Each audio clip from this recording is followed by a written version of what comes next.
প্ৰতিনিধি নাথাকে, আমাক মেয়ৰ ভোট নালাগে। আৰু সেইকাৰণে এই যে এই বাঘবৰৰ MLA-ক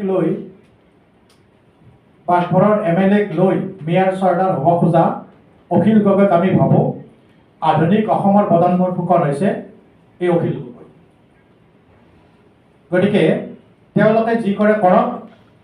অসমৰ ৰাইজে বুজি উঠিছে যে কোনো স্বাভিমানী হিন্দু, স্বাভিমানী অসমীয়া আজি কংগ্ৰেছত থাকিব নোৱাৰে। নহ'লেনো যেতিয়া ৰেৱন্ত ৰেড্ডীয়ে কৈছিল কংগ্ৰেছ মানে মুছলমান, মুছলমান মানে কংগ্ৰেছ, গৌৰৱ গগৈ অসমৰ হিন্দু সমৰ্পিত কংগ্ৰেছীসকলৰ স্বাৰ্থ এষাৰ কিয় নক'লে যে এইটো ৰেৱন্ত ৰেড্ডীৰ ব্যক্তিগত মতামত, এইটো ৰেৱন্ত ৰেড্ডী বা কংগ্ৰেছৰ মতামত নহয়, বক্তব্য নহয়, অৱসান কৰিছিল নেকি?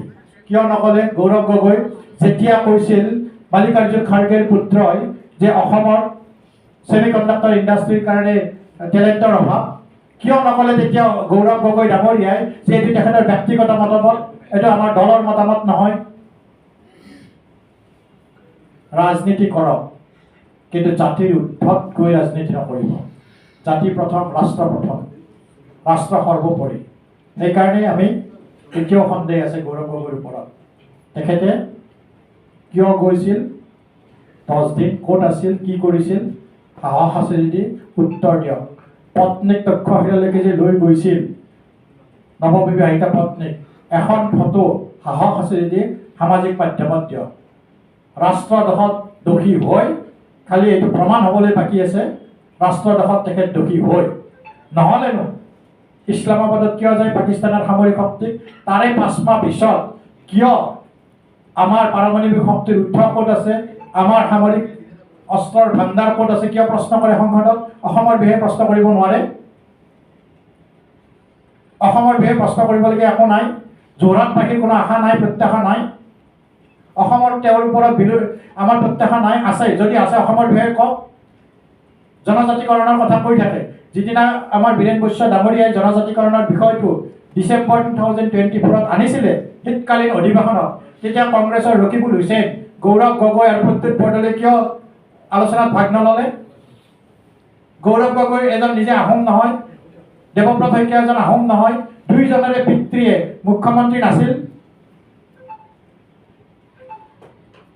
আমাৰ হীনেশ্বৰ শইকীয়া 8 বছৰ আছিল, তৰুণ গগৈ 15 বছৰ আছিল, 23 বছৰ তেওঁ মুখ্যমন্ত্ৰী আছিল।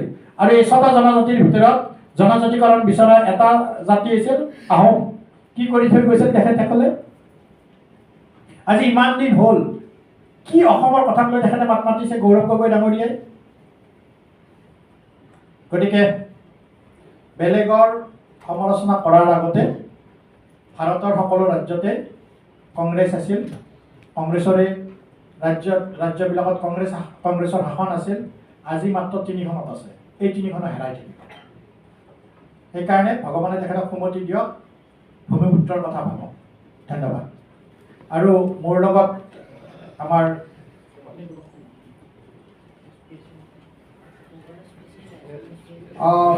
যদি আপোনালোকৰ কিবা সুধিব লগা আছে সুধিব পাৰে।